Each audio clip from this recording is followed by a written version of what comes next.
Actually, I'm very interested to hear, how did you come to China? Well, I was not supposed to come to China at all. Well, I was a banker, okay? Through this bank, I got to know Robert Louis Dreyfus because my bank was very involved in the takeover of Adidas. And Robert suggested that I take an exploratory mission of just a couple of weeks to see what could be done in China commercially for Adidas, which had no setup then. Of course, there were lots of Adidas fakes in China, but there was nothing controlled by Adidas.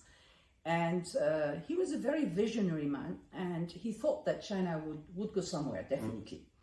So this is how I ended up coming to China, very beginning of '94, and finally stayed there for what is now about half of my life.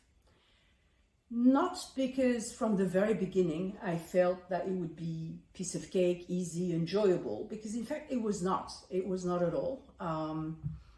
It was very difficult. It was difficult because number one, I had nothing to do with China. I knew nothing about China, but also because at that time China didn't have the purchasing power. China had no commercial infrastructure that could help.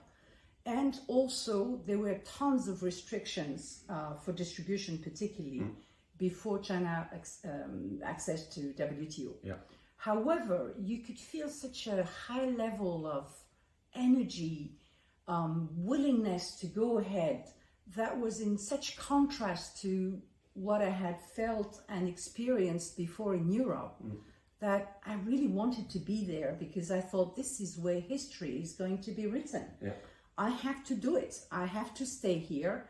And I went to see Robert and say, Robert, would you let me set up and develop the Adidas business in China, which he accepted. And this is how I ended up here, and I'm very happy I did it.